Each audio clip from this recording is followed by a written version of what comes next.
Radio check. Hello, hello. Really excited for tonight's stream because I have finally obtained the funding to purchase Navigraph. The tax returns are coming in, obviously, so I've had a little bit of an opportunity to, lead my way towards being a real streamer. So now I get to expand to whatever airport I want. So today, I decided to do something a little unique to me and go to the West Coast. I don't do that very often, so I thought I'd, change it up a little bit just because we have Navigraph. I have all the up-to-date information. I have the charts. I got everything, baby. So that's exciting to me. So we are going to fly Alaska Airlines, and this is a real-life flight to from Seattle to San Francisco. And we are doing so in our Alaska livery. So we'll check it out real quick. Look at that. I have not flown this livery yet. I do notice that it's got some sharklets, so that's kind of purty, kind of nice. I like to see it. And yeah.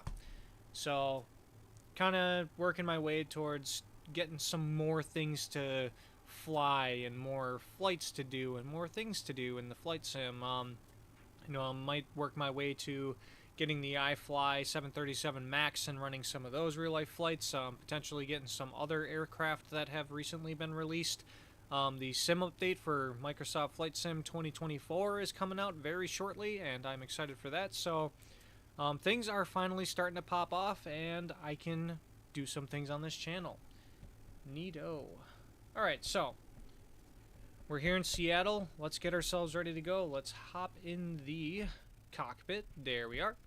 And we will start by going to the overhead panel. We're going to try and search for the battery, which we got right here. The battery is on. The emergency lights are armed. Let's get these dome lights going so we can see when the lights turn on. Cool. And then before we start the APU, we're going to verify the gears down. The flaps are up. The speed brakes are up. Thrust levers are in idle. Reversers are stowed. And fuel is cut off and everything's good to go, so nothing abnormal will happen when we start the APU and get power to the aircraft. Let's go ahead and do that now. Okay, the APU is starting, so while it's starting, let's get our panel lights ready for us. Get a little light on the circuit breakers as well.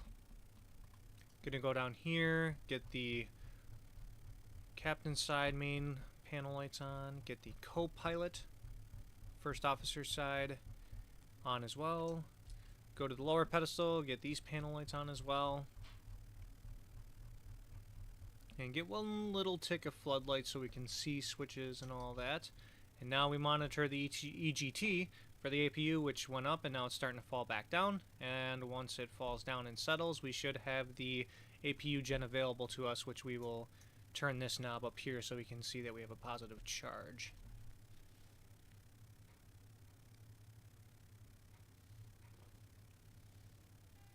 Alright, it is available to us, so let's get the APU generator on. Look at that. Everything lights up. It's beautiful. Alright, so let's run our flows. We'll start from the top left and work our way down.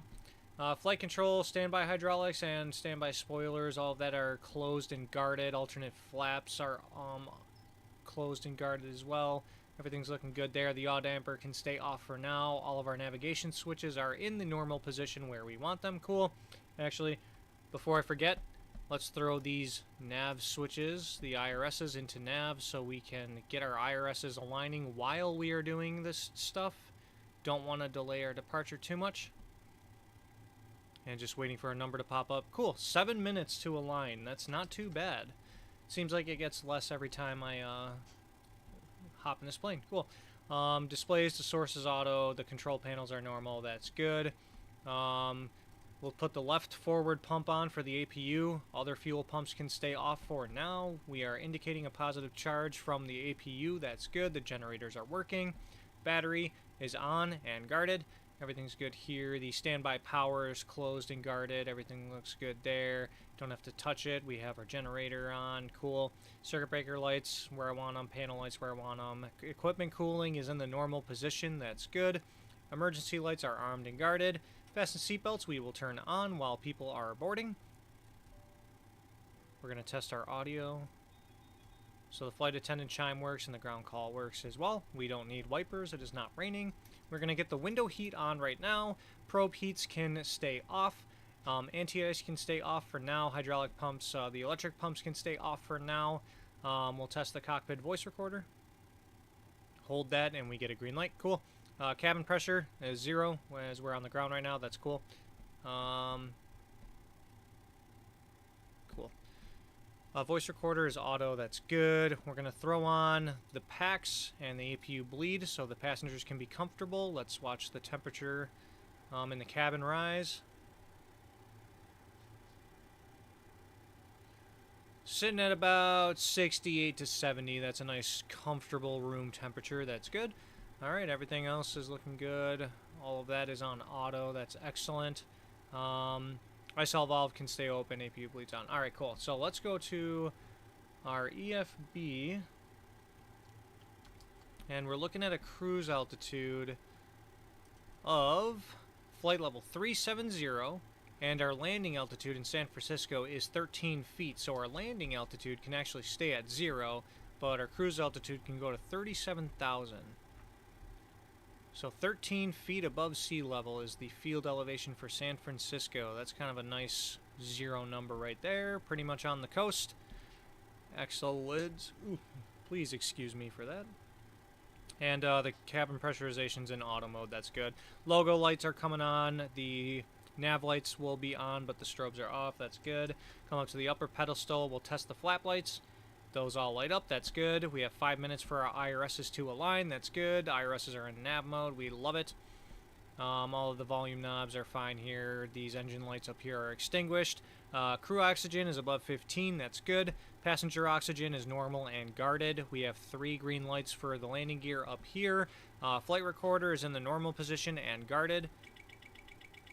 Test the Mach airspeed. And we get a warning on both sides. Stall warning 1, good. Stick shaker, if I could speak. And that one is not working quite yet. That's fine. We will give it some time before we do anything with that. Let's go ahead and let's get the... I love having Navigraph right now, to be honest with you. So departure radius, Seattle. We'll get the METAR real quick. The altimeter is 2974. So let's go ahead and set that for ourselves. Oops, going the wrong direction. 2974, good. Did happen to calculate my V speeds before. So let's go back here, go to the performance tool, and oh, it looks like everything did disappear, so we'll do that.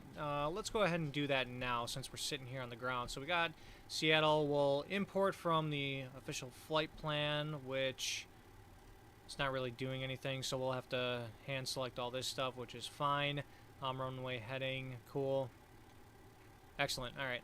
So flap config, we'll do optimum and rating optimum as well, just to, since it's calculated for us, and we'll import from the aircraft. Given the weights and everything. So we're good there. The weather, will import the weather as well. And we will calculate. And we do have our V speeds, and V2 is 146 plus 10 is 156, and we'll round up to 160. Now, we'll be going into VNav mode pretty quickly after we take off, but I always like to just have this set, especially since lately this aircraft has been having some problems with if you turn certain autopilot modes on while you're on the ground, take off, and then try and command it, it won't work exactly how you expect it to. So, runway heading is 165, so let's go ahead and put that in our heading bug. Cool. And verify that there is still no ATC online here in the Seattle area, which there is not. So what we're going to do is just go straight to cruise. And that is 37,000 feet, flight level 370. Cool. Like to see it. Alright, and that's left to right on top here. We're good there. So our DUs are in the normal position. That's good. We'll go ahead and test our warning lights. Cool, that's good here. Test all the lights. Love it. Everything lights up like a Christmas tree. N1 set, speed ref, both in auto. Auto brake is off for now. Fuel flow rate, fine just now. We'll stay on our engine page for engine start. Flaps are up. 3 greens for the landing gear. That's good. Hydraulic pressure will turn on when we turn the pumps on, so we'll hold warning lights on the first officer sign. We get warnings both sides, and the DUs are in the normal position there as well. Cool. Before we get into our FMC, I'm just going to turn these screens down before I forget, again to help save a little bit of our night vision, if I can do it without accidentally messing with the zoom too much. Cool.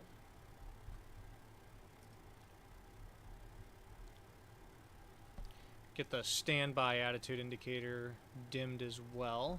Cool. Got it. And got it. Alright.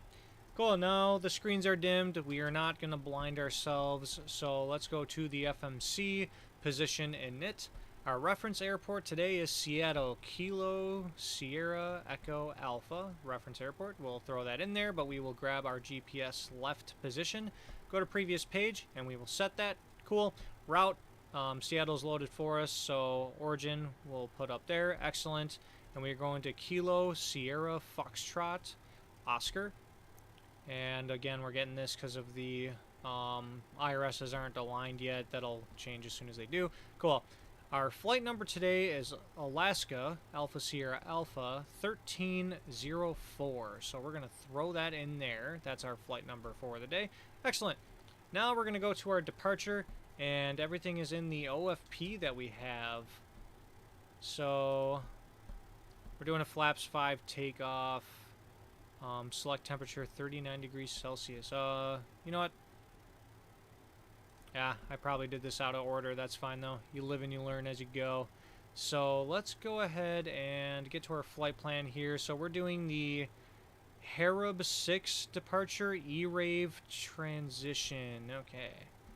So let's go ahead and throw that in there. Seattle departure Harib 6 E-Rave transition, and we will be taking off 16 left. Let's go to route, activate, execute. And we'll go to next page and start putting everything from there. From E-Rave, we're taking Quebec 1 Airway. Quebec 1 there, and we're taking it to Etchy. Okay. Echo, Tango, Charlie, Hotel, Yankee. Cool. And from Etchy, we're going direct to Melbeck. Mike Lima, Bravo Echo Charlie. Gonna verify that that was correct, which it is, and that's actually the transition into our arrival. So let's go ahead and throw that in there, and then we'll go to SFO arrivals, and we are doing the Steeler 4.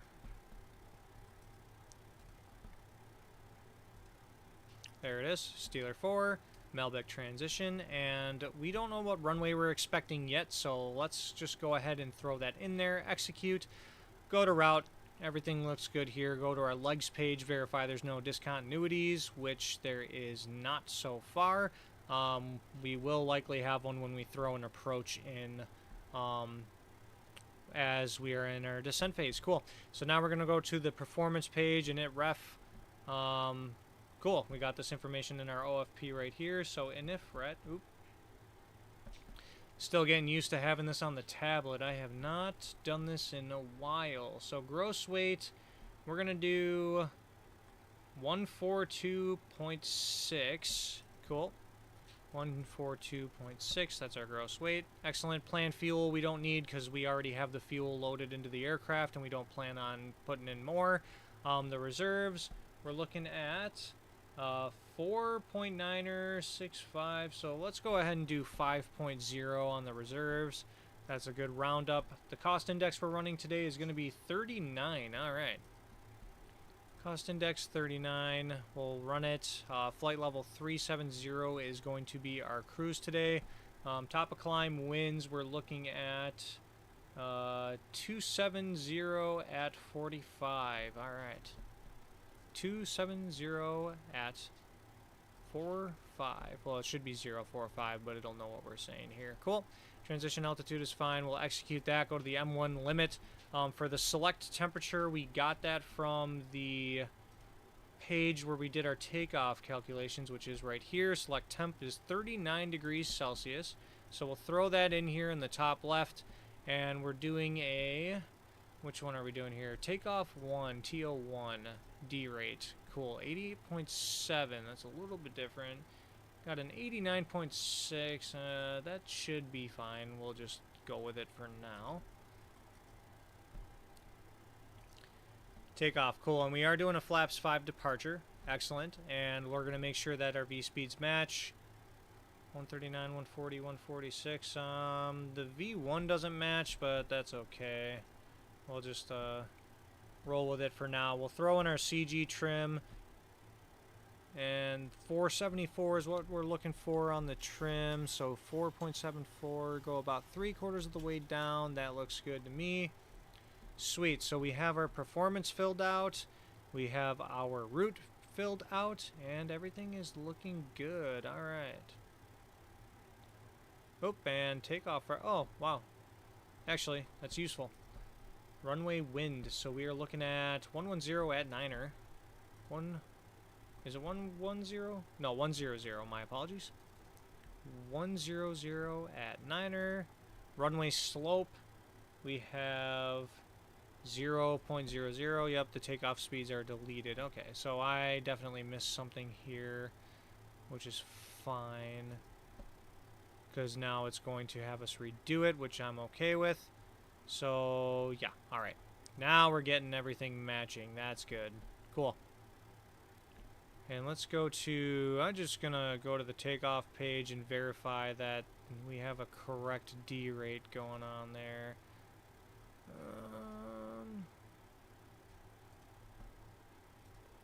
Go to performance, yes. N1 limit, yes. No, it's still, it's 88.7, so the N1 percentage is the only thing that doesn't match, which is peculiar to me, but I don't fully understand. That's fine though. We'll just run it. Cool. So we got the OFP. So everything is good in the FMC as far as I'm concerned. We're going to go back to our legs page. Cool. Let's go to this right here. We're going to test our fault in op. Cool. We get some lights, and we're going to test the overheat and fire.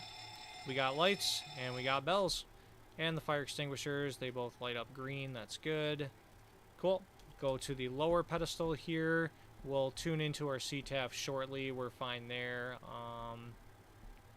All of our radio panels are set where I want it. We have lights where I want it. Let's go ahead and give the cargo fire a little bit of a test. All of the lights light up, the bells, and we have extinguishers. Cool. That's good right there. I forgot to test this last time. This in-op sticker was removed, so I feel like radar may have been added to this plane. So if I remember, we are going to test that out and see for ourselves. All right, so transponder is 1, altitude source is 1. We're going to go to TARA, and we do have a squawk code from Auto ATC, despite ATC not being aligned, and we're getting a squawk code of 0673. So we're going to throw that in there.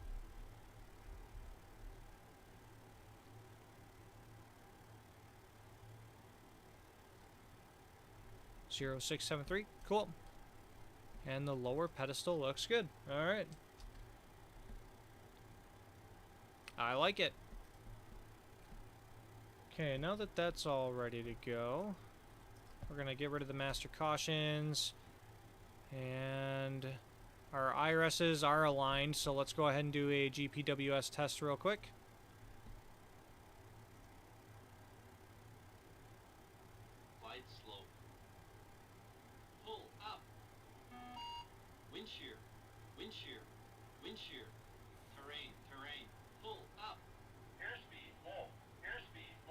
Cool, that is good. That passes the test. Now let's go ahead and test our TCAS. And we're looking for the red bars on the attitude indicator and all of the blips and the traffic warnings. TCAS test pass. Cool, and the last thing, we'll go up here and make sure the stall warning, the number 2 stick shaker works, which it does. It has enough time. Excellent. All right, cool. So now we can go ahead and get ready for pushback. So let's go ahead and do that. So I'm going to see where we're at with the fuel pumps. There's nothing in the center tanks, so everything's good up here. Fuel pumps, we'll just turn on the wing pumps. That's good. We'll flip this to Gen 1 for when we start the engines. Everything's good there. Coming down, fasten seatbelt signs are still on. Probe heat can stay off for now. We're going to throw on the electric hydraulic pumps, so we have flight controls after the engine start. Cool. Good here, good here. We're going to turn the packs off because that's what we want for engine start.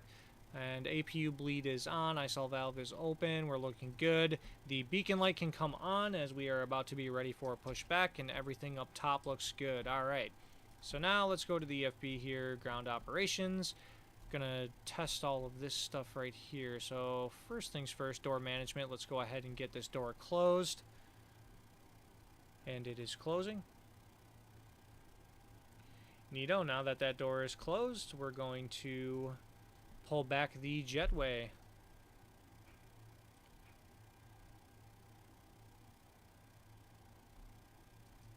Oops. Don't want to hit it again. Ah, I did it. Oops. Cool. Alright, so it is. It's going away now.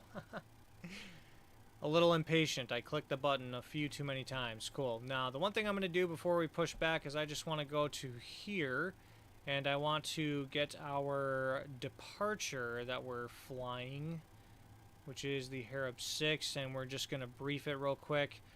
So we are taking off from runway 16 left, so we're going to be heading south, and then we want to be...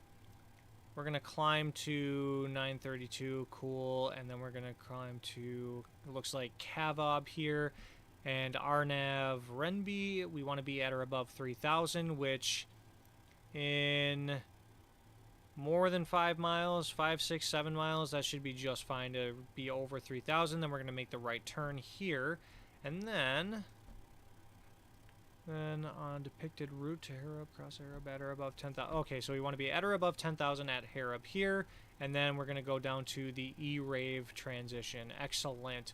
Now, we're just going to double check and make sure that there's no notes here that we're missing, because last stream I missed a note in Chicago about a speed restriction, and we don't want to mess that up again. Alright, so Seattle departure is 120.4, but they're offline right now, so we'll just use CTAF.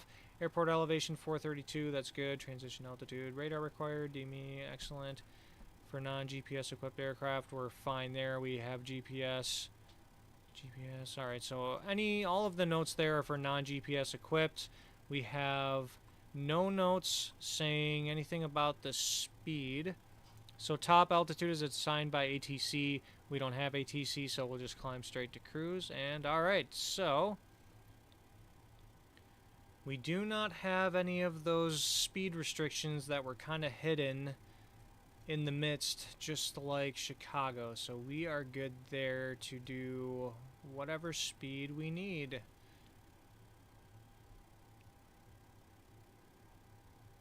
I'm just double checking here so I don't miss it.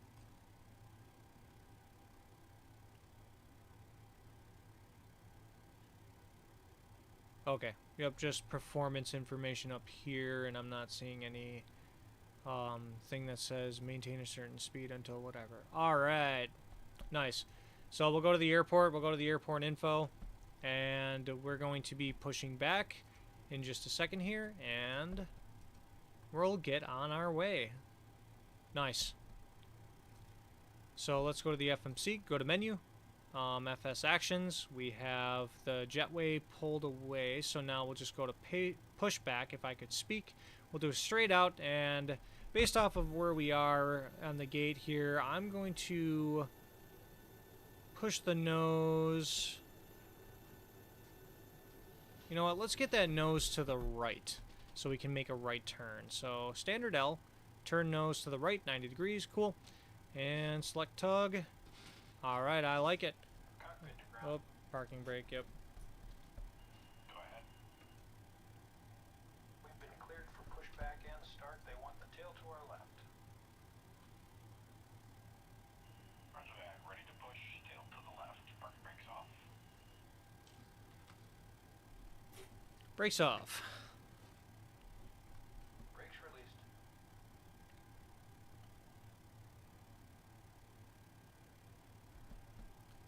And while we're pushing back, verify that ATC is not online. And ATC is in fact not online. Alright, cool. So while we're pushing back, once again, we will give ourselves some space so we don't start our engines and blast anyone that we shouldn't be blasting with our jets. Cool. Looks good to me. Let's go ahead and throw engine number 2. Get that ignition going. N2 is on the rise.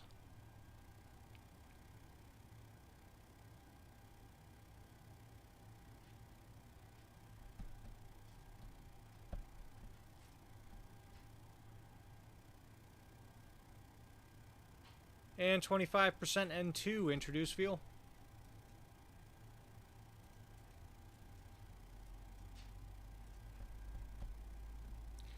Alright, and our oil pressure is rising, oil temp is rising, everything's in the white, no reds. EGT is rising as well. Everything is looking normal so far.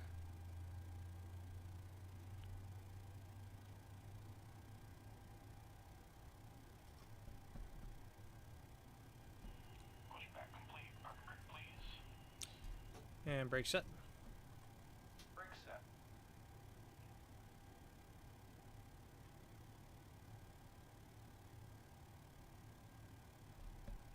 Okay, so our N1 is 89.6 here. Slip release from guide side to left. Have a good flight.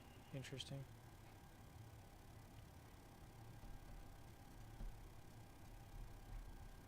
And I'm getting some kind of traffic indication on my TCAS. Looks like someone is on the runway. So we'll watch out for that. Alright, so engine number 2 is a good start. Let's go ahead and get number 1 going. And while the N2 is rising, just verify. Yep, N2 is rising. Boy. Speak too fast and you sound like a fool.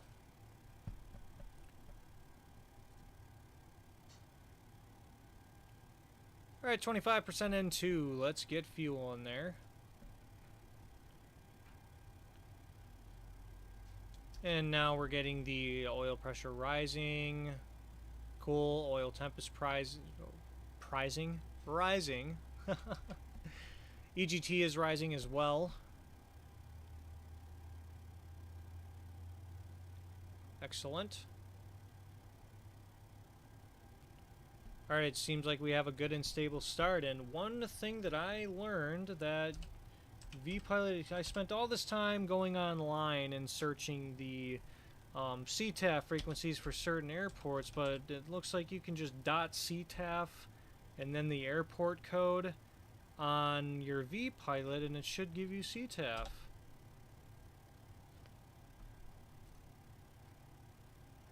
And it does. Seattle CTAF, look at that. The CTAF frequency for Seattle is 119.9er. Alright, let's get that in there. 119.9er. Excellent. It's a neat little trick. Alright, cool. Let's get the airport ready. Not the airport, the airplane ready for taxi. Yaw damper is coming on. Our fuel pumps are all on. That's good. Engine gen information is on. So let's turn on the engine generators. And we get positive indications. That's good. Positive charge. Love to see it. Fasten seatbelt signs on. Probe heats can come on. What is the temperature outside here? We're looking at a 0 degrees Celsius on the dot. So that's borderline icing conditions. We will flip this over to continuous and get our engine anti-ices on. Not really any clouds in the area, but as far as engine anti-ice, you might want to be careful with that. Cool. Alright, so we got the packs to auto. We'll do ISOL valve to auto. APU bleed is coming off, and the APU is coming off as well. Cabin temp is going to come back up. We're sitting at about 68, 70 degrees right now, so that's good. Alright. We are looking ready to go. Alright, coming up here, just verifying everything's set. We are good. So the dome light we will turn off so we're not blind for our night vision. We will turn on the flight directors. Nope, didn't want that. Wanted the flight director. There we go. And we are good on the autopilot. Flaps are going down to 5. 1, 2, 3. Oops. Auto brake can go to rejected takeoff, RTO. And we will check the flight controls. Alright. Let's do this. So, right aileron up, left down. Left aileron up, right down, and the spoilers are working correctly. Rudder right, left. Elevator forward, elevator back. The flight controls are free and correct. Alright. Neat. I think we are ready to taxi. Let's get that taxi light going, and we're ready. And make sure that we stay on the CTAF frequency, because I know this flight sim for some reason likes to auto switch frequencies, but we're good now.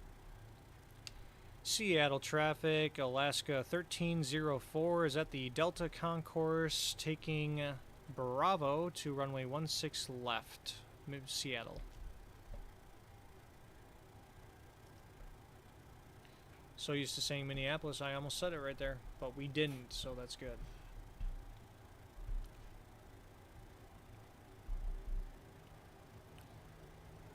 So we're going to make the right turn to get out of this concourse area right here.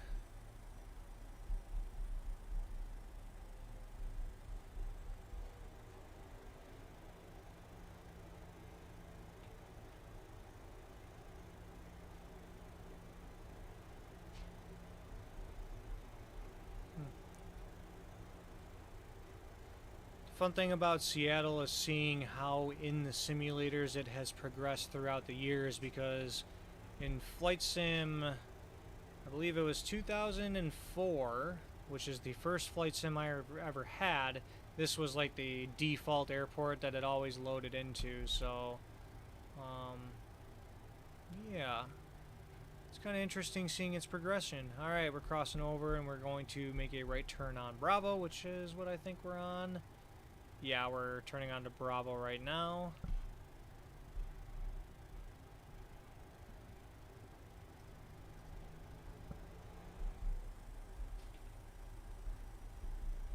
And no traffic is observed currently. That's good.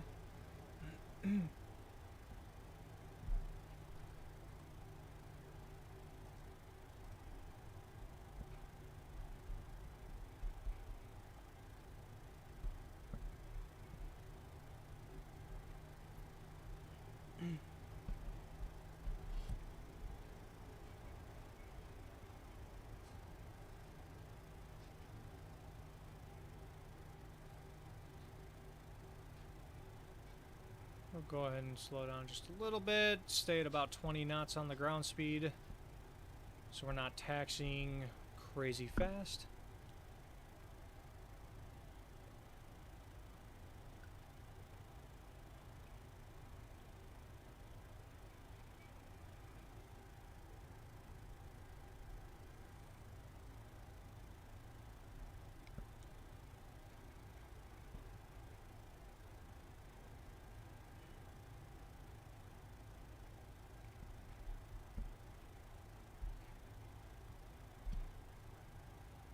Nice long taxi to the end of 16 left.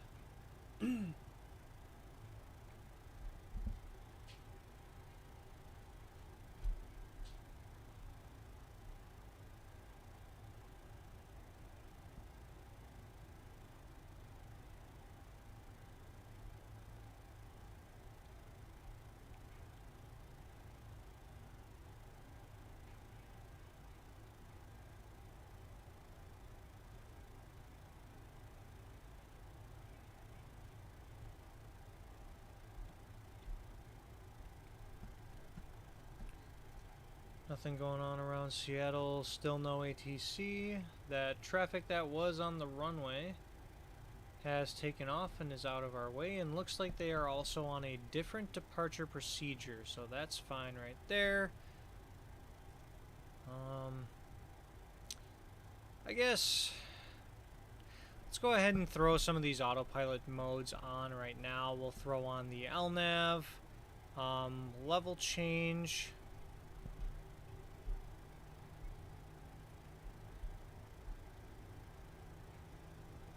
So we have our flight directors on there. There is a magenta line on there. I can see it. I'm going to roll down all the way to the end here.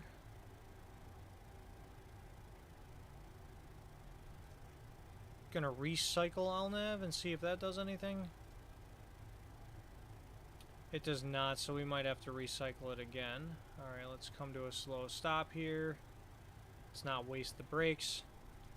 Landing lights are coming on, runway turnoffs are coming on, the strobes are coming on, wing inspection lights are coming on. We're not expecting any icing, but it is nighttime, so we're just going to keep that in practice.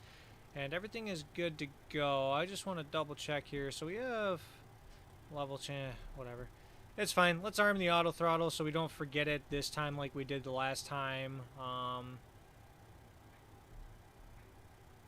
Yeah. Let's just go ahead and take off, and then if we have to hand fly for a while, we'll hand fly for a while, and then we'll figure it out from there. Cool.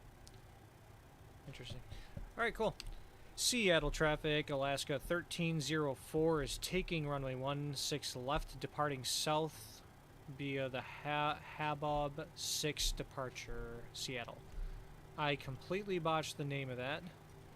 Let's go back to legs. I'm actually curious on what the departure actually was. Harub, that's what it is. Absolutely botched. Whatever. That's okay. What happens, happens.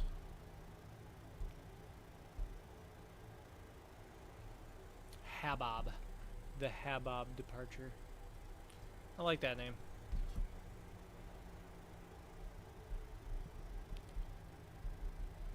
Alright, so we'll put the throttles up to 40%. Engines are stabilized. Toga.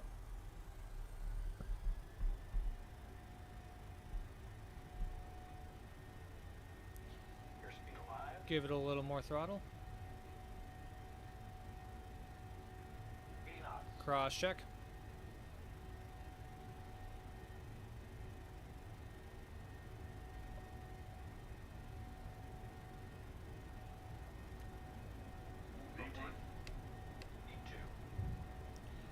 This airplane is really wanting to veer to the left, which is kind of strange.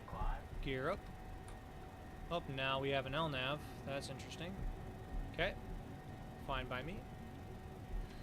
We'll just get back on track here. Ooh. Alright, get back on track.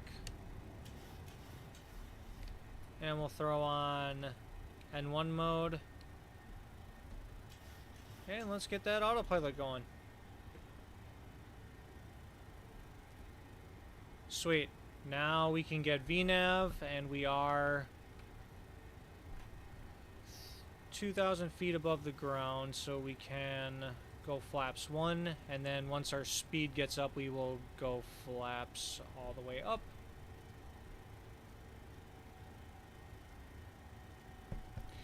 Very strange how that plane wanted to veer. Alright, flaps up.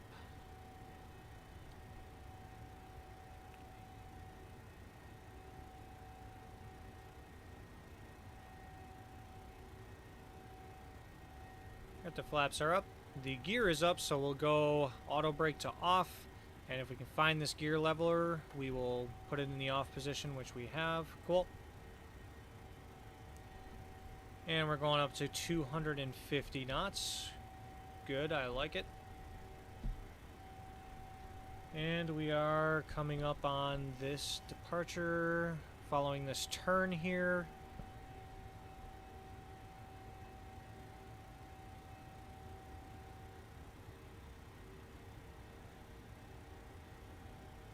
And we are certainly above 3,000 by this waypoint, so this aircraft did good.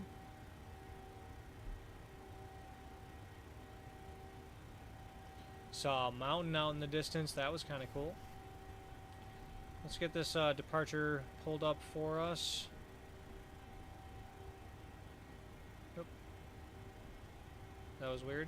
Go back here. Cool. Now we have the departure in front of us, and we can monitor our position. Look at us, we're that blue dot. Kind of weird that it's a blue dot. Maybe can go in the settings there. Oh, there we go. Ah, now it's an aircraft. So you can change that. Good to know, good to know.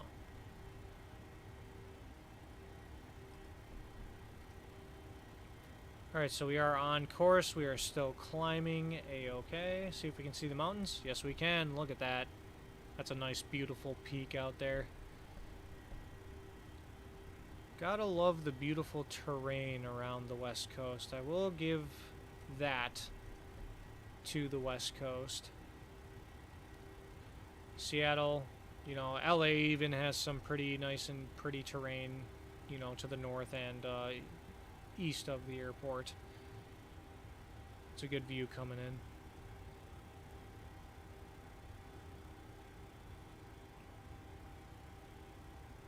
Alright, so we're following this departure quite nicely, and we will continue so. We are almost at 10,000 feet, so let's go ahead and, now that we are at 10,000, notify the flight attendants. And we'll get our landing lights and runway turn-off lights, if I could click it. There we go. All of that off. Taxi lights off as well. Ooh, look at this. Got some nice ice caps here, some snow on top of this terrain over here. That's kind of neat. Kind of cool to look at, in my opinion. Get a nice, beautiful view. If I ever get to fly during the day, we might have to come back and see what that looks like. So now we're above 10,000 feet, so we're going to maintain about 302 knots, and I'm going to go to my climb page in the VNav and just make sure that we're not going anything ridiculous as far as speed is concerned. 302 knots is good for the climb. 0.79er on the Mach speed is interesting, but that'll be fine, because by the time we get to the Mach altitudes, there won't be much time left before we get to cruise, so I'm alright with it. We'll stick with it. Cruise speed, we're looking at 0.79er, which seems pretty normal for the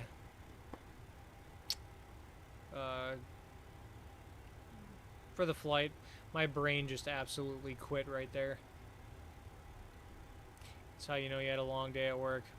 One thing's for sure is by hair up, we're definitely going to be over 10,000, so that's good.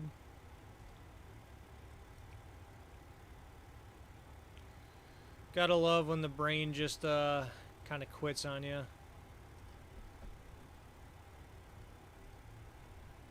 And we'll get a sip of water in there.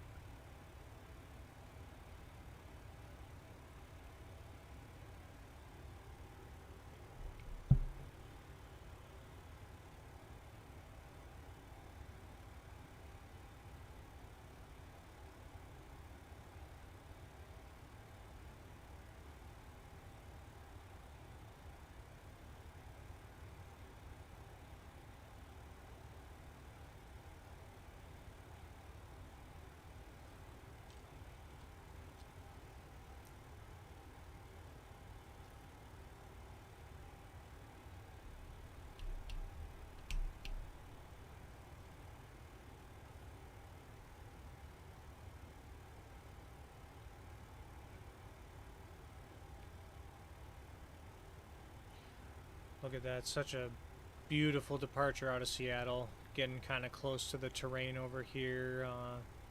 Not like dangerous close, just getting a good view.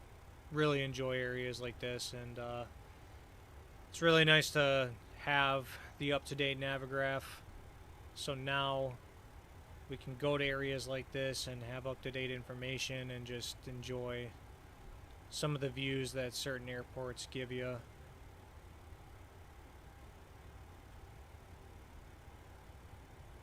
And we're above 18,000. Let's get our altimeters to standard. Nice.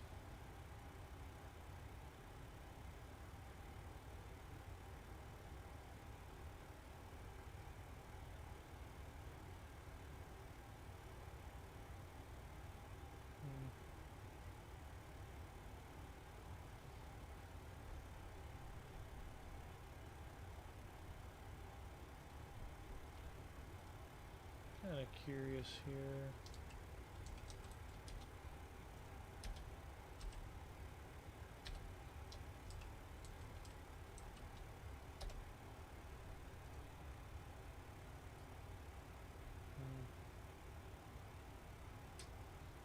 No.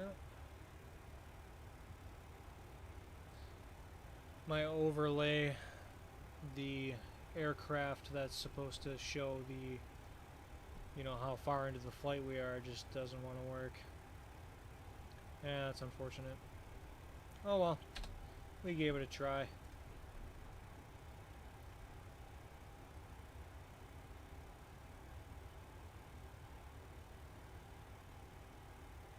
We gave it our all.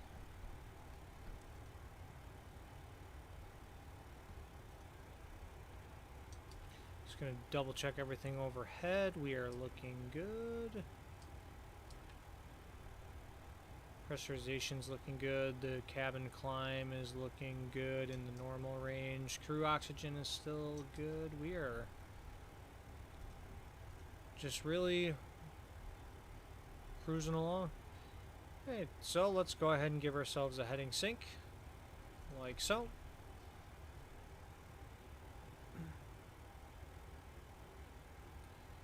And we'll continue to monitor throughout the climb.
Right.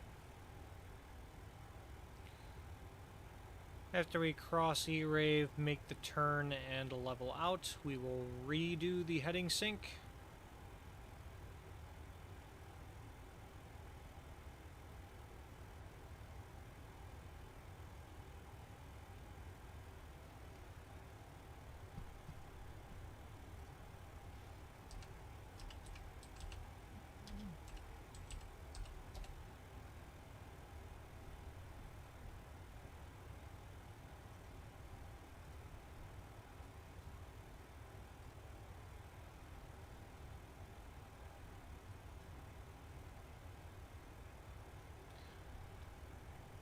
Looks like we may get some ATC upon our arrival into San Francisco. NorCal is online. NorCal approach. So let's see if he stays on and see if we get some ATC. All right.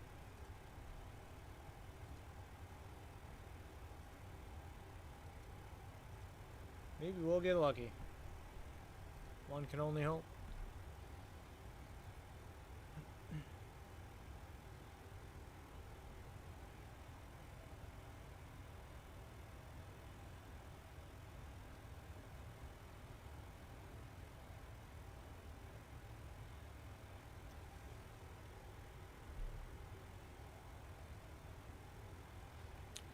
And I just realized we are still on Seattle's CTAF frequency, so let's go to en route.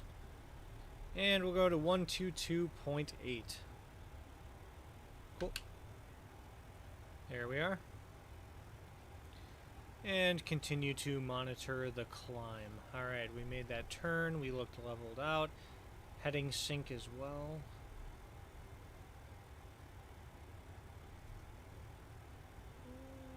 little more favoring that. Cool.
You know, the winds up at altitude over here on the west coast are not too bad. 38 knots straight from the side. It's not terrible. It's been a lot of 100-something knot winds up at altitude for the previous couple of flights that we've done, so it's kind of nice to have more of a tame wind that isn't going too crazy on us. I mean, 100-something knots, really good. If it's a tailwind, gets you to your destination faster, but not so much for a headwind. It's not a good day. I mean, sure, you get a lot better performance. You can climb like a rocket, but then you're just taking forever to get where you want to go.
And finally 1,000 to go.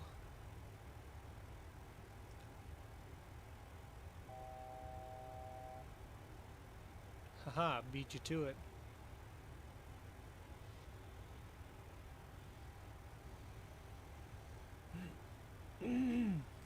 Excuse me.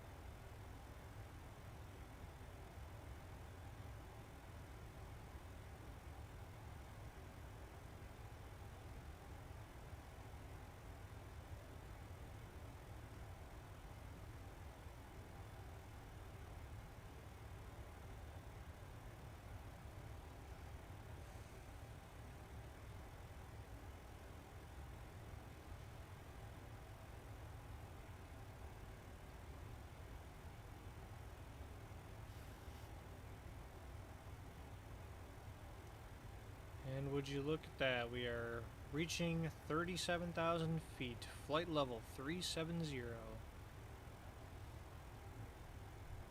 And there we are. Alright. Taking a second to analyze any turbulence or any dangerous conditions that may provoke us to keep people in their seats, which I don't see. The plane is pretty straight and level, not getting bumped around. Only looking at a crosswind of 40 knots, and it's pretty steady, no gusts or rapid changes or anything like that, so I think we can go ahead and turn our fasten seatbelt signs off, and now we're in cruise. English is difficult tonight, more than usual. Cruise. Alright, well, since we're in cruise, we're going to sit back, we're going to relax, enjoy our flight. Fasten seatbelt signs are off, so feel free to move about the cabin as necessary. Looking at about an hour and a half, maybe a hair less, before we land in San Francisco. But until then, enjoy your flight. Thanks for tuning in, and yeah.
Alright, so I was so zoned out in space I didn't realize that this aircraft was getting kind of tossed around. Excuse me. I'm dealing with a little bit of turbulence here. I just took a closer look and saw this thing getting kind of rocked around, the pitch in the bank oscillating a little bit. So the fasten seatbelt signs are coming on. And while we're here, this looks like a perfect time to start briefing our, arrival and our approach and everything in between. So, let's go to our arrival here, KSFO. We are doing the, I forgot what arrival we were doing. Oh my goodness. I'm a mess. The Steeler 2. Right. Or I'm sorry, the Steeler 4. I don't know why I said 2. Okay, so the Malbec transition here. First, let's look at any notes, see if anything is out of the ordinary. It is not. We have ATIS information, airport elevation 13, altimeter set in inches, you have radar required, we are all set there, cool. Anything not to scale, cool. Just looking for those secret notes that might show up on this arrival. Doesn't look like we have any. So, cool. So then what we'll do is we're coming in from Melbic, and we want to be at 280 knots and between flight level 240 and 270 at Joni, and then 280 at Bigelow between 16,000 and flight level 190. That's fine. Then we want to be at or below 1000 by Lozit at 250 knots, and then from there we go to Styler at or above 8,000, and then depending on what runways we're landing on, we'll have to determine which direction we go. So if we go to, let's go to the home page and let's get our weather data here at SFO. Okay, oh, looks like we got a little bit of weather going on. So 140 at 10, 8 miles of visibility, light rain, scattered 700, broken 2,800, overcast 9,000. The temperature dew point spread is pretty close, so the weather is definitely probably deteriorating. It's definitely raining. Okay, so light rain, dew point spread is close. The weather's not looking good at San Francisco. Winds are 140 at 10, and that really more so favors the 10s, but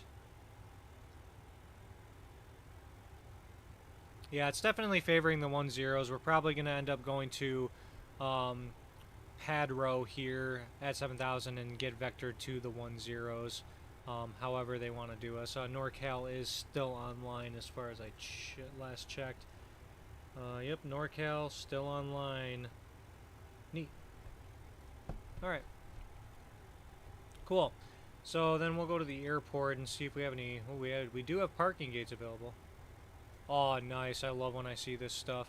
So we're actually going to gate Bravo 17. Gate Bravo 17. So we're going to be. This looks like the Bravo concourse right here. Yep, Bravo 17 is going to be over here. So cool. Let's go to the airport info.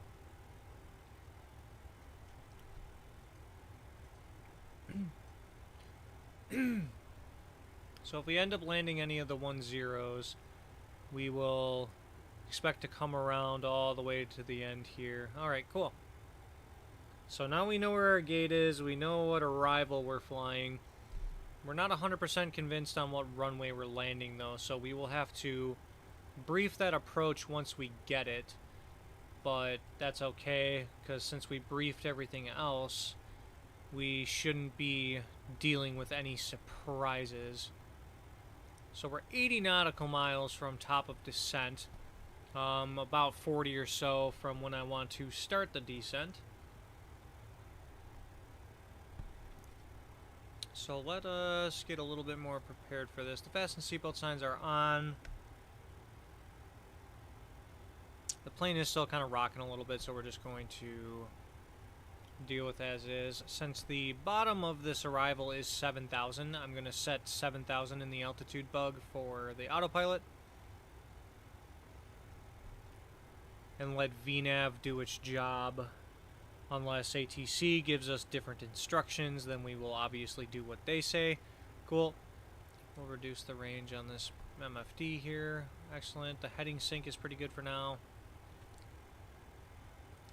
Yeah, so we will set up for landing once we know what runway we're going to.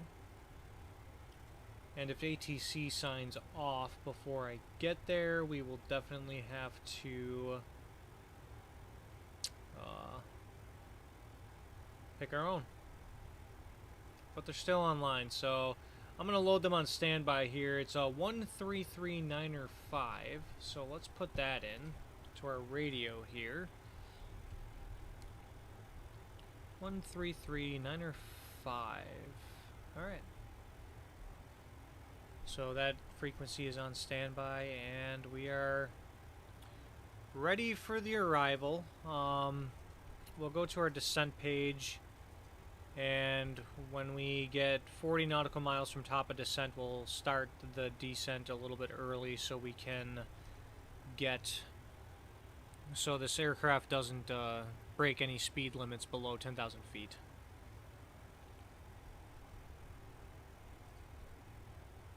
And we will go from there.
My first clue at the turbulence definitely should have been the cloud layer that we were coming up on. And one thing that I realized I forgot to do was go to the overhead panel here and turn off the engine anti-ice. Wow.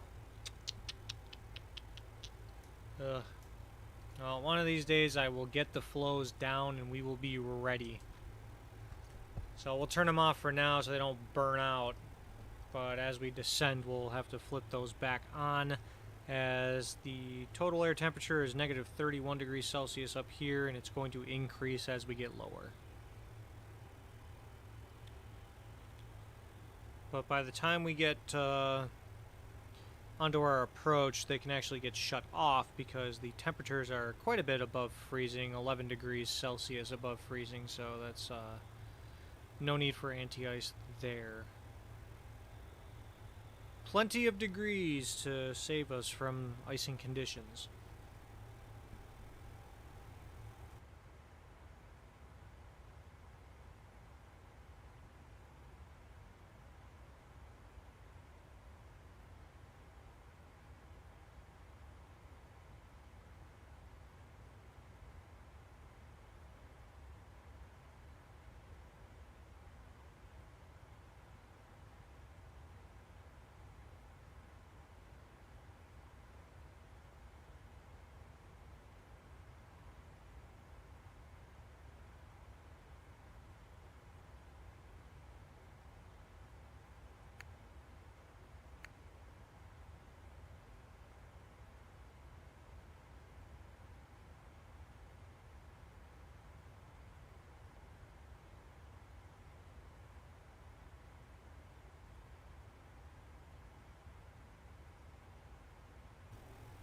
So we did get an altimeter setting for San Francisco from Auto ATC.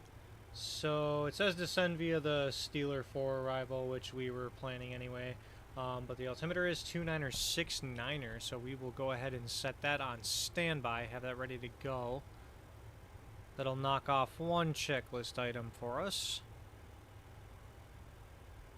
Cool.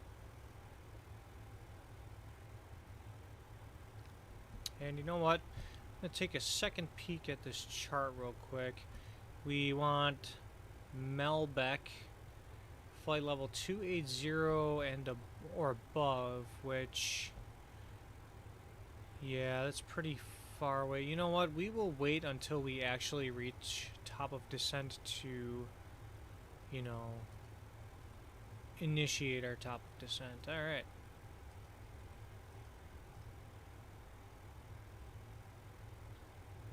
Because flight level 280 by Melbeck is very... If we started our descent now, I'm pretty sure this plane would... It wouldn't have much effect on our speed and all that later on, as I like to think it does. That crosswind got a lot stronger throughout this flight. I mean, we were dealing with just 30-something knots before. Now we're at 90, so yeah, this weather's picking up. It's doing some things. But we'll be ready for it.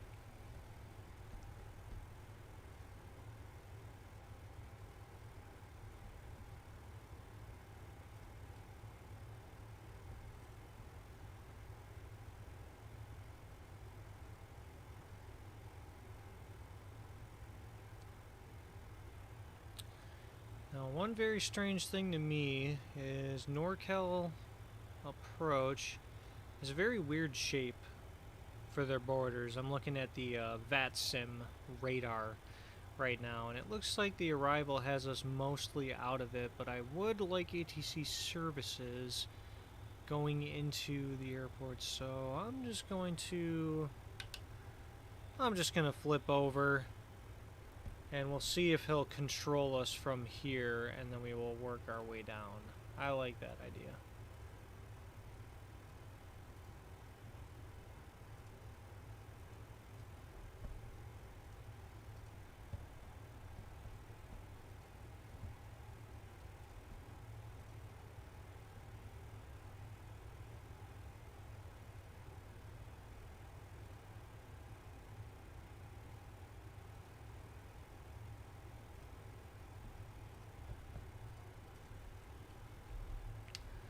NorCal approach, good evening, Alaska 1304, flight level 370. Alaska 1304, NorCal approach, good evening. My airspace starts at flight level 190. Just ring me up once you're descending through there. Oh. Alright, well, I'll give you a call at flight level 190. Sorry about that, Alaska 1304. No worries, all good. Alright, cool. So now we have an instruction, so we can descend on our own at the beginning of the arrival. I'm pretty much going to initiate it right at top of descent here because it seems to be the most logical thing given the altitude restriction 20 nautical miles after the top of descent. 1840, climbing out of my airspace. But Oakland Center offline. we will descend ourselves, and then at flight level 190, we'll give them a call.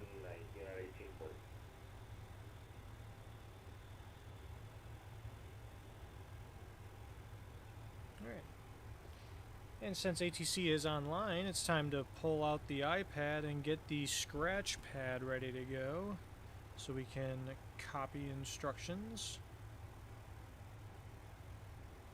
I love that ForeFlight has a scratch pad feature, and I got the nice pen with the stylus so I can write this stuff down. Cool. Neato.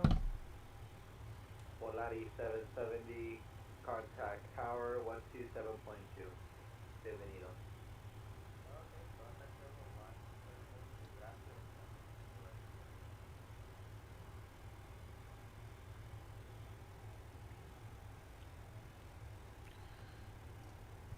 Right, so let's go ahead and begin our descent now. I feel like we're close enough to where it's not going to do anything super wild.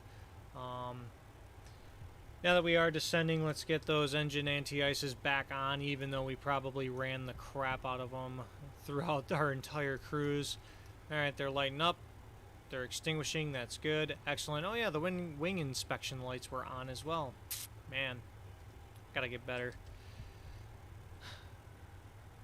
I'm pretty sure this comes with like a manual with a checklist or something like that. I should probably pay more attention to those checklists instead of making everything flows. I do checklists in real life, very adamantly, but in the sim I try and see how good I am, and I find out that there's a reason I do checklists in real life.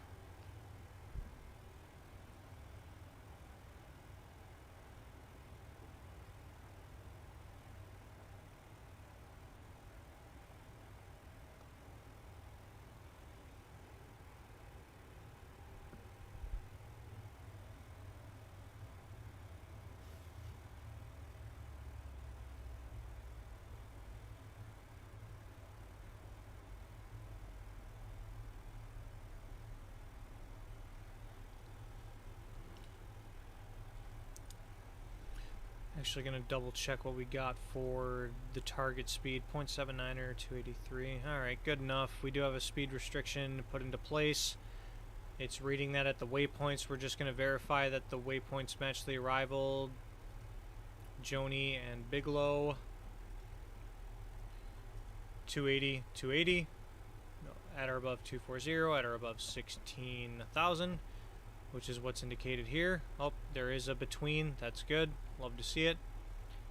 And then after Steeler, we don't really have anything. There is an 8,000 restriction there. Cool. There should be a speed at Lozit. Oh, there we go. 250, 11,000 or below. Okay, so I was just missing that somehow. Cool. Looks good to me. I don't know what runway we're expecting. Can try and see what they're using on the VATSIM maps. So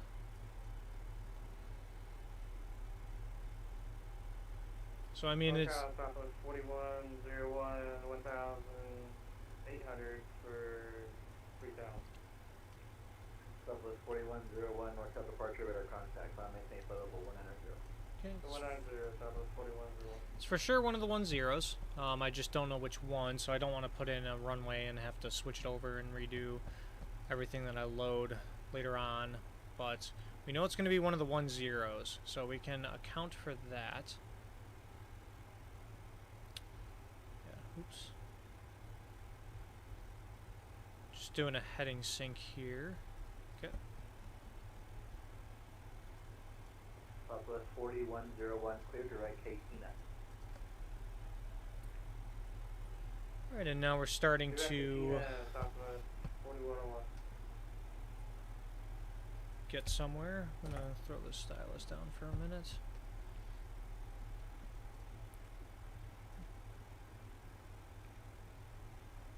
So now we're probably going to follow this arrival. Once we get a runway, we'll have to probably put some pretty fast inputs as far as, you know, what approach we're shooting, and we'll have to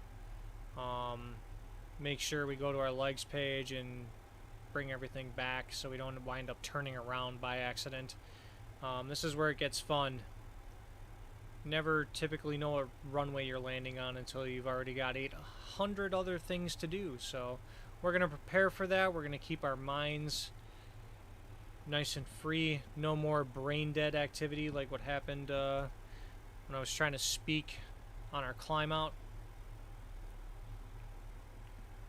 Just going to verify the overhead panel set for landing. We're looking good there. Generators are on. Fuel pumps are on.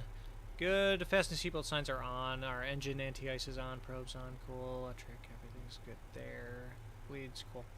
Alright, we're looking very good. Wing inspection lights are going to stay on now that we're in the descent. I forgot to turn those off along with the engine anti-ice. But we'll figure it out one of these days. We'll do better. So now we're on our VNAV profile. We're following the vertical track very well. Lateral path is looking very good. I'm not too worried about that. Just mentally preparing for everything that I need to do when we get our runway assignment, which is going to be frequencies, approach course, and minimums, and our VREF.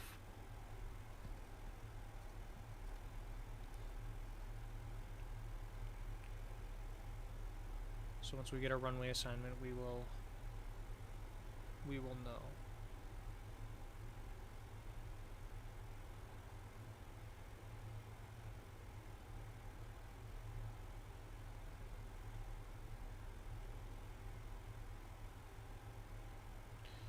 And we are going into the clouds. It's getting a little soupy out here.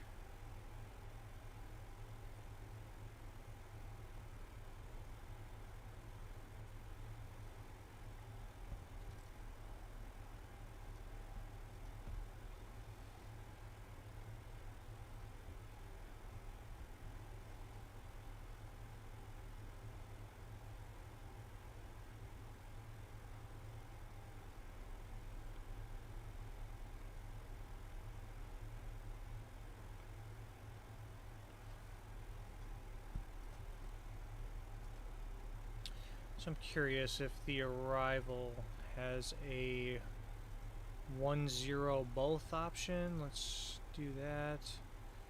No, it doesn't, so let's go back. Let's go ahead and clear that. We're not going to do that. Erase. There we go.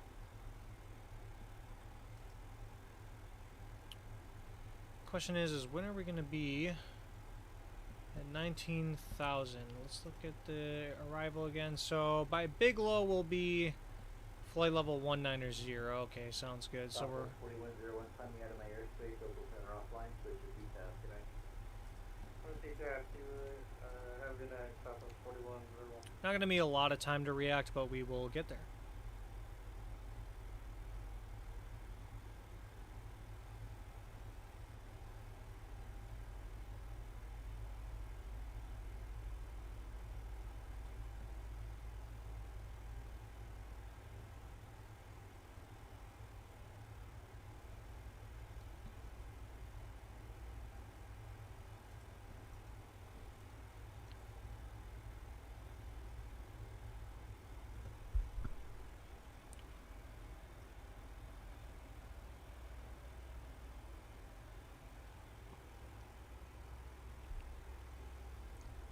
So very strange.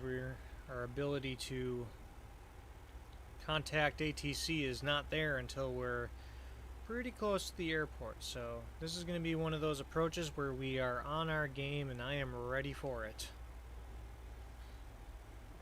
All right. So we're at 280 knots, which is good. We are following the speed restrictions on the arrival. We are descending through 21,000 feet, so we are very close to being able to contact NorCal Approach, get a runway assignment, and figure out what it is we're doing. I am going to pull my iPad closer to myself and be ready with a stylus or a pen, if you will. Watching that altimeter very closely because I want to make a radio call as soon as possible in this particular case.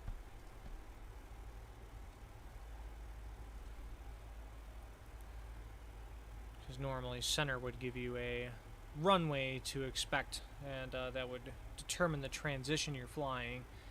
But we don't have that yet. It's a good thing I kept that empty when I was doing the pre-flight. I had a feeling, and it really did me good. So, 300 feet, come on, bring it.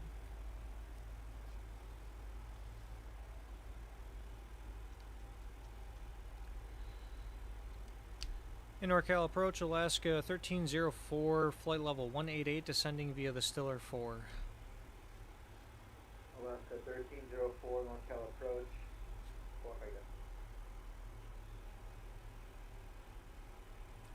I'm ready with paper. Or an iPad.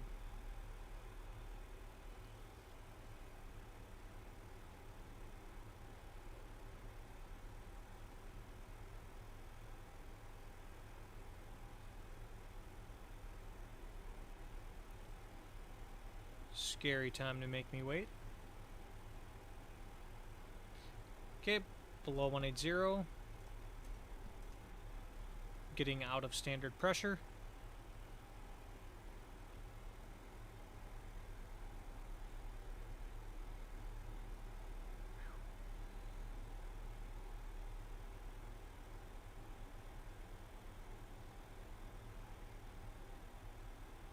Alaska 1304, no item on reserve.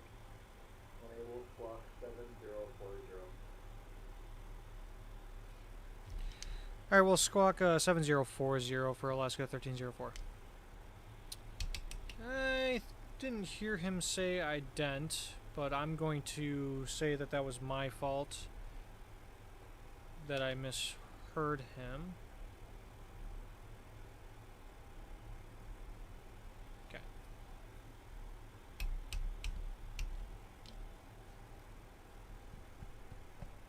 Alaska 1304, takes center contact 40 miles north.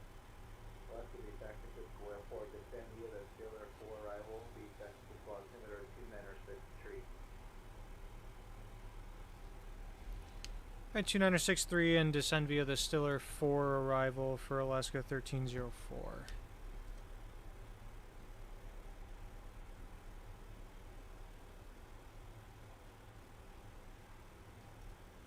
Alaska 1304, expect ILS runway 19 or left approach.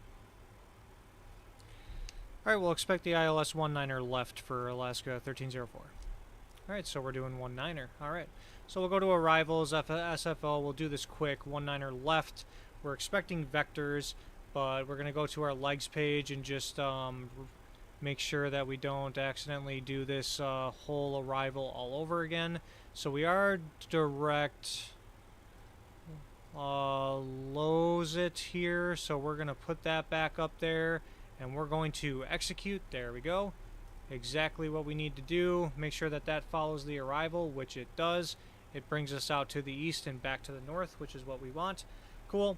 So ILS 19er left, so we're going to pull that up. I am confident in the rest of the approach. So ILS localizer 19er left. Let's get that chart pulled up here. Zoom in so we can see it. Excellent. The localizer is 108.9er, so let's get that in both nav frequencies. Okay, that's all set. Cool. We're going to go to our init ref, or I'm sorry, that's wrong.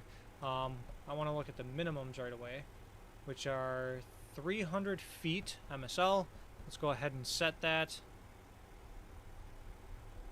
for barrel minimums.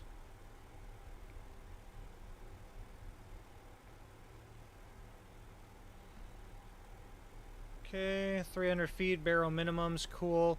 Let's go to the performance page here, performance tool, landing dispatch.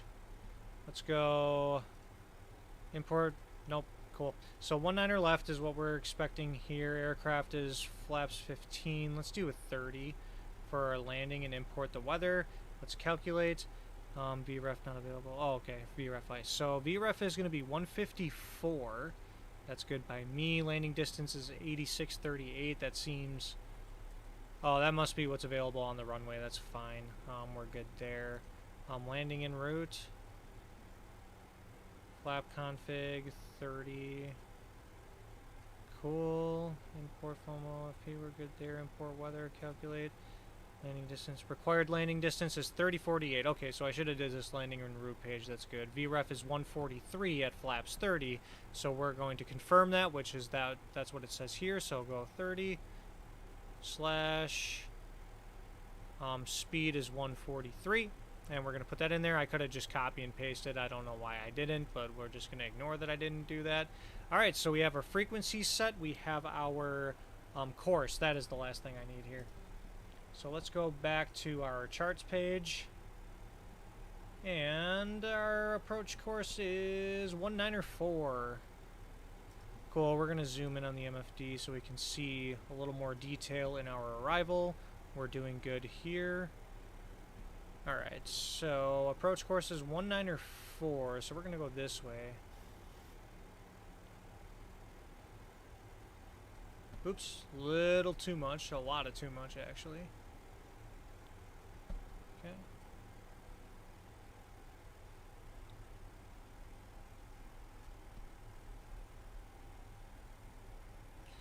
Alright, frequency set, course set, we have our baro minimum set, and we have our VREF speed set. We managed to get that done. That's amazing, and we're at 10,000 feet. So now let's go landing lights, runway turn-off lights, and we'll wait till we're cleared to land to turn on the taxi light because we do have ATC.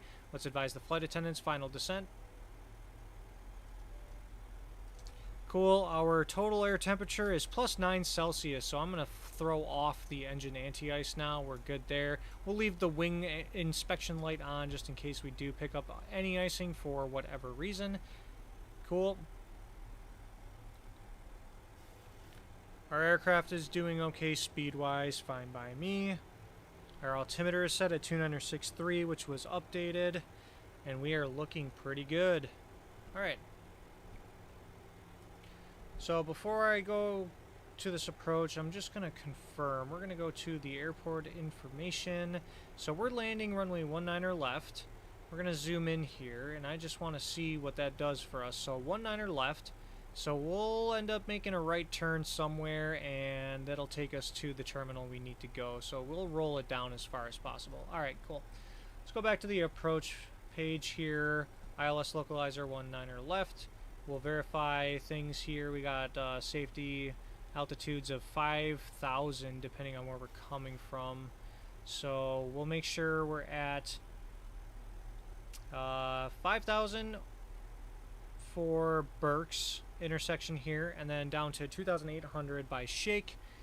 And then we will follow the glide slope all the way down, and assuming ATC's given us vectors to final in this case, so we'll do vectors to final. And our missed approach will be a climb to 1,100, and then a climbing left turn to 4,000 direct Peralta, not even sure how to say that, and then we will hold at Pertola, and based off of this, it looks like it's going to be a direct entry. Alright, cool. So the approach is briefed. I like it. None of these notes are applying to us. Sidestep not authorized. We're not sidestepping. That's good. Simultaneous approaches are fine. We don't really have much traffic. Maintain last altitude until established on the localizer. Yep, that's what we'll do in VGSI. Okay. Oh. Vertical glide slope indicator and ILS glide path not coincident. Oh, I gotcha. Okay, so they're not perfectly aligned with each other, which is fine. Alright.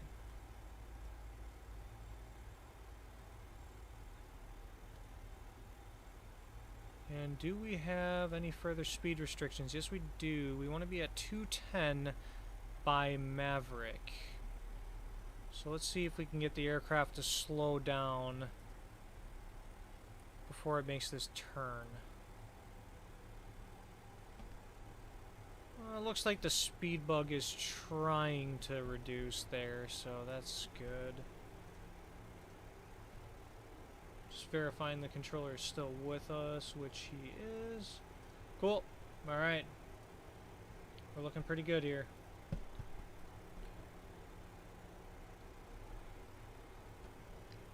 And pen in hand in case we get instructions. We are currently in the soup, so this will be a fun ILS approach here. And let's get the heading sync going so we have an easier heading sync. No. Hate when that happens. Neat.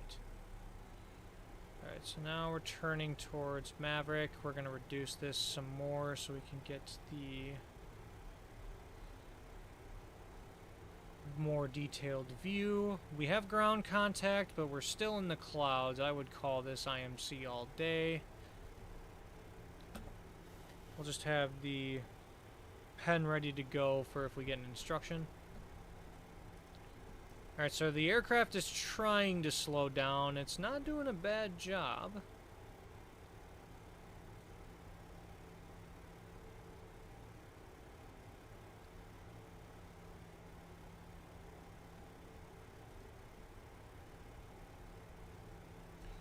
The wind is... 1304 to send and maintain 5,000. Descend and maintain 5,000, Alaska 1304. Okay. So we're gonna reduce to 210, we're gonna slow down, and vertical speed down to 5,000 feet. Maybe reduce that a little bit so we can go down to 210.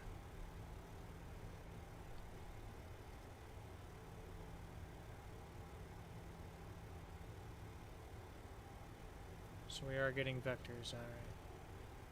Verify we're set for the approach. We are. Wing inspection can come off at this time. We're at plus 12 degrees Celsius.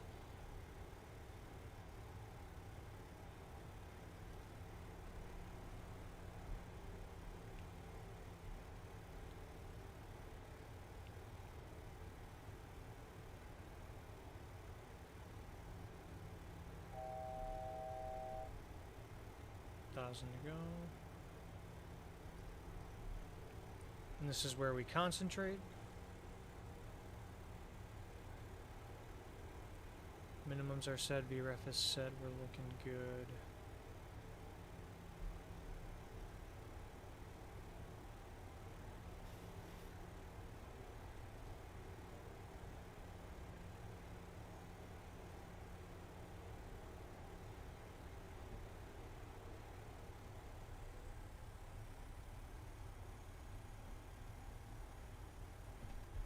Alaska 1304, turn right heading 0, correction, turn right heading 100. Right heading 100, Alaska 1304. Okay, we're going right turn, heading 100.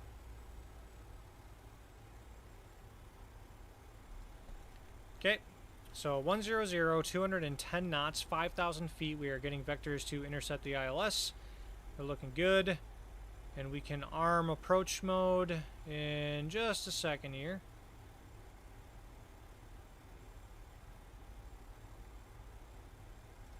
I'm actually not going to arm it quite yet. I don't want to do it early and have it mess something up.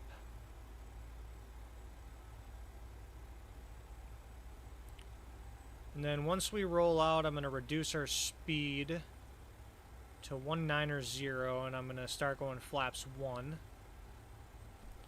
And we'll reduce our MFD to 10 miles. Okay, we're rolling out. 190 on the airspeed. We're going to get those slats out. Flaps are going to 1. Alaska 1304, turn right heading 140, is going to maintain 4,000. Right 140, descend and maintain 4,000, Alaska 1304.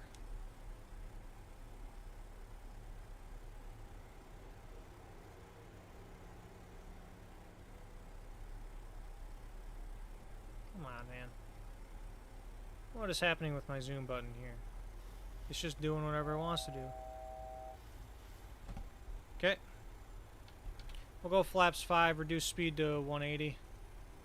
Just so we don't go too crazy here.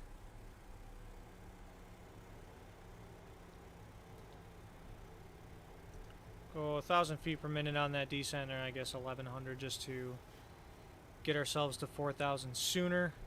That's where I imagine he wants us.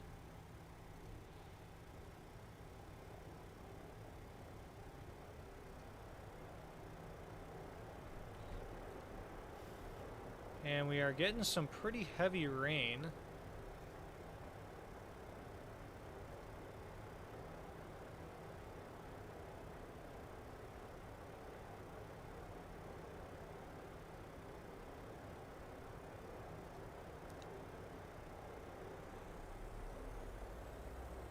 Alaska 1304, approximately 5 miles from Burke, fly heading 160. Maintain 3,000 to establish north weather, cleared ILS, runway 19 left. Alright, right heading 160, maintain 3,000 until established on the localizer, cleared ILS 19 left approach, Alaska 1304. Okay, so let's get that descent going at 1,100. And let's arm the approach mode. Get command B.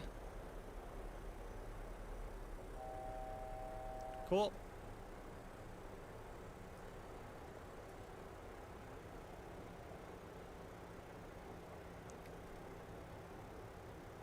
Alright, and we confirm the course. We do have the San Francisco ILS coming in. We are looking good, and we are on the glide slope and at a good speed, so let's drop the landing gear.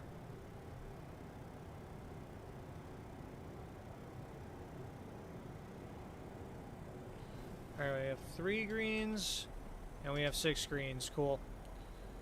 Alright.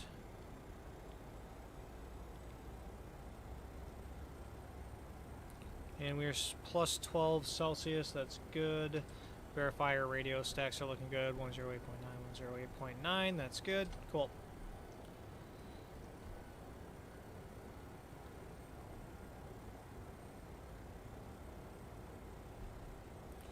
We'll stay at flaps 5 until I see the airport 10 miles away.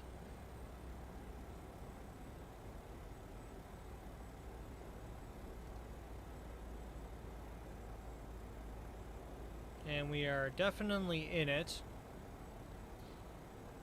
No visual outside whatsoever. We got some pretty good rain going on here. I would say a little more than light rain. Oh, there we go. Flaps 15. We'll go down to 17. Well, we'll go 170 on the speed. We'll go 160.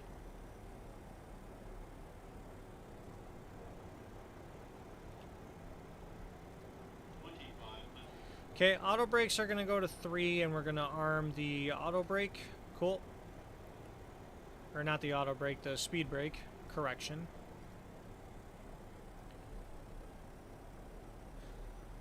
Neat.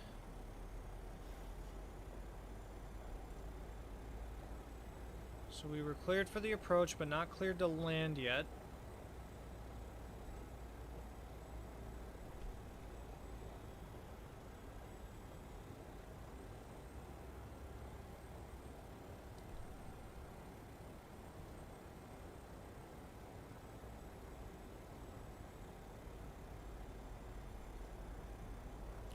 Alright, we'll slow down to 150. Alaska 1304, wind 120 at 13, runway 19 left, clear left. 19 left, cleared to land, Alaska 1304. Alright, taxi light was turned on, we were cleared to land. And flaps are now at 25, we're slowing down, and 5 mile final. We'll keep it at 150, but we'll go flaps 30 and we'll slow it down as we come closer to the threshold.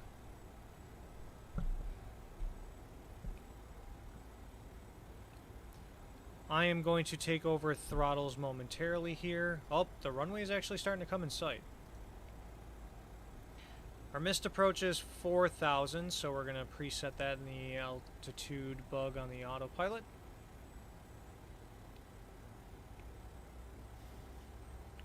So we're flaps 30, auto brake is on, speed brake is armed. We have 3 greens, we're looking good there. VREF is 143, but we're going to come in at 150 for now. We have approach course. We are on the ILS track, doing good. Runway is starting to come in sight. It's not fully in sight. Still a little clouded out, so I will take over throttles now. Manage the speed. Get rid of this alert right there. Alright, the runway's starting to come a little more in sight. We're going to keep the alarm, or not the alarm, sorry. We're going to keep the autopilot on for just a second, because it looks like we're going to have a little bit of a wind shift. It was 17, not 200 feet ago, so we'll let the autopilot kind of direct it for us. 500. Okay, I'm going to hand fly from here. 400. And add a little bit of throttle. We don't want to slow down too much, and we are going to we've got to 300. Minimums. continue. Got to drop it. Got to have that wind correction. Got to crab a little bit here. 100. Okay.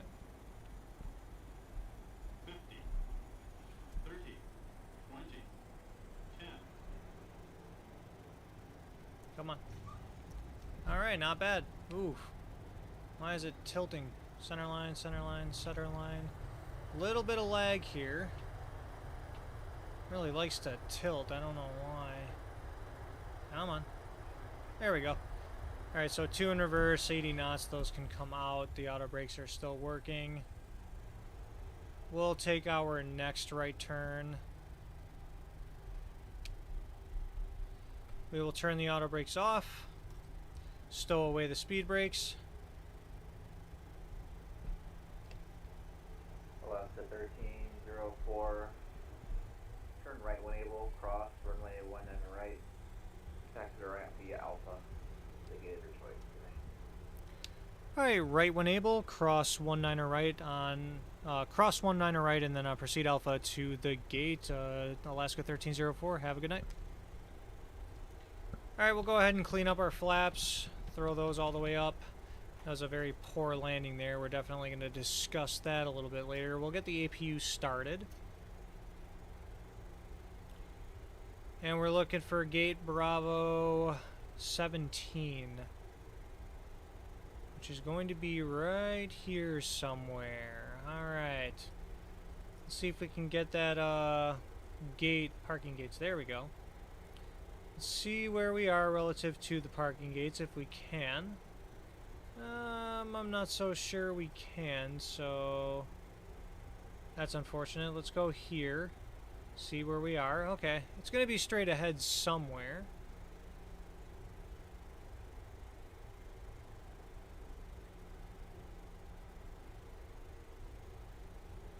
We'll just take the one that's right in front of us. That seems to be roughly the correct spot. Then I'm just going to turn our landing lights off, our turn off lights, and our taxi light off as well. Then we'll go to the outside view and see if we can't identify where we're supposed to park. Definitely can. Oh no, 17 is down there. But it's stolen anyway, so that's fine. So we're just going to park ourselves. We'll get those strobes off.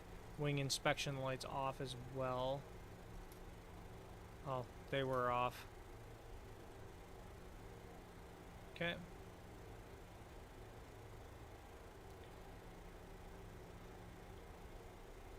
So we're just going to keep going. There's no line here. This is a default airport, so we'll just call it right there. We will set the parking brake. We will get everything overhead ready to go. Let's get the dome light on. Cool. So the parking brake is set. Let's get the fuel cutoffs going so we can kill our engines. And we're under 20% N1 almost. Oops.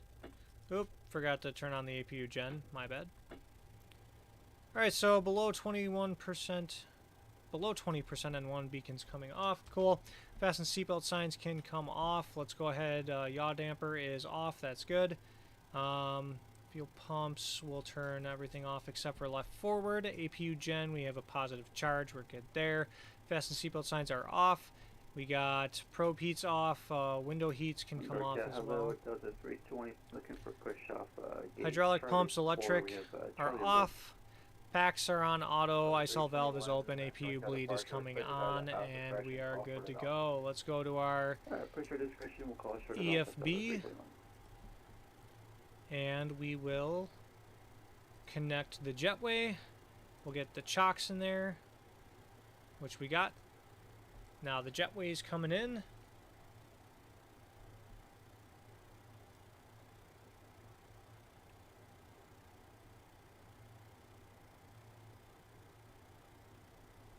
And the jetway is connected, so we will open the door, and now the passengers should be able to deboard.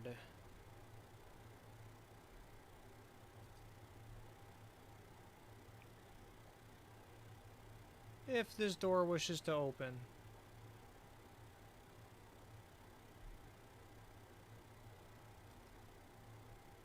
There we go. It only took 3 clicks. Neat. Alright, so we're just going to verify that everything's in a turnaround state. The fuel selectors are off. We'll go ahead and throw the transponder in standby. We will disconnect from VATSIM. Cool. And we will go to the overhead. Everything is, just verify everything's looking good there, which in fact it is. Love to see it. This is well cool, and we're in that turnaround state. Alright. Neat. And this is where it sits as the passengers deboard. Welcome to San Francisco.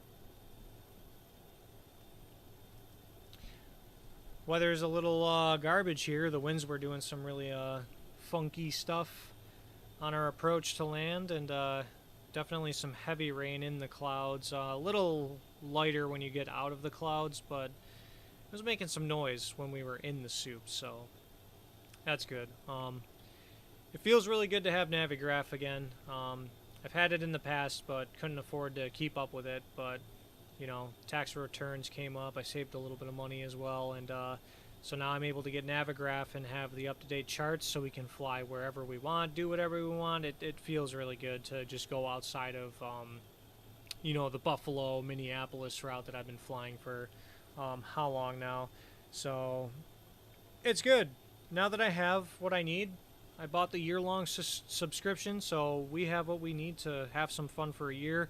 Go around the world, do whatever we want to do, and I may explore that. Little bit of a debrief. Everything was pretty much nice. The takeoff was really good. The autopilot didn't seem to act up the same way that it has been in the recent past. With if you set a mode before takeoff, it doesn't actually activate. It seemed like it wasn't going to activate when we were on our takeoff roll and initial climb out, but as soon as we got over that 900 whatever foot mark that was, you know, listed on the departure out of Seattle, our LNAV came through, and we did have a track to follow, and the autopilot actually did follow it, so that was good. The cruise, I forgot to turn the engine anti-ice off, so that has been, that was rocking the entire time we were in cruise, so that's my bad, probably wearing the crap out of it, whatever, at least it's a sim, you live and you learn. Got to get better with those checklist items. I got to see if there is a checklist to use, either if there's like the manual for the PMDG, if it's somewhere in the PMDG app, Ops app or whatever, I'll find something to use. Because just doing flows for me doesn't work out as well. We came into the arrival, we had NorCal approach on, and it was very late in the arrival that we were able to contact, you know, approach, and so we didn't get a runway until we were almost done with the arrival, but we kind of locked in. We knew what we needed to do as soon as we got our runway, and we got the runway we weren't expecting, which is why I left it blank, which was a good choice, because that would have been more disorienting and more work to do had I selected a runway I expected but then had to change it. But instead I left it blank. I clicked the runway, loaded it up, we got it good, got our minimums in, we got our course, we got our ILS frequencies, everything worked out really, really good. The last thing was the landing. That landing was a little bit junk. It was quite a crosswind to deal with, and it was gusty, it was pretty frisky. The airplane really wanted to, you know, tilt to the right. Really hope I didn't have a pod strike or a wingtip strike or anything. I tried my very best to have that left aileron in there as I was, you know, touching down and landing and rolling out. Probably could have had a little more. You always want to go full deflection, you know, when you're making crosswind corrections on the ground, because, well, on the ground it can affect you much more adversely, because you have no forward relative wind, so that wind that's creating the crosswind is a lot stronger and less forward relative to you, if that makes any sense. I'm tired, went on kind of a ramble, didn't make as much sense as I thought it was going to, but you know, so definitely when it comes to crosswind landings in the 737 and gusty ones at that, I'll have to work on those crosswind corrections, and we'll make a lot better landings in worser conditions in the future. It's going to take practice, but we'll get there. But yeah, anyway, that's all I got. Seattle to San Francisco. we have Navigraph. We were able to expand our territory. I'm really debating on doing a flight through Canada on my next stream. I don't know when my next stream is going to be. I do have a busy schedule coming up for the next few days and through the weekend, so it may actually even be, could be Saturday night, could be even Sunday. I don't know yet, but I'm thinking of exploring Canada and seeing if I have the ability to fly through Canadian airspace. And then the sim update for Flight Sim 2024 is also coming out very, very shortly.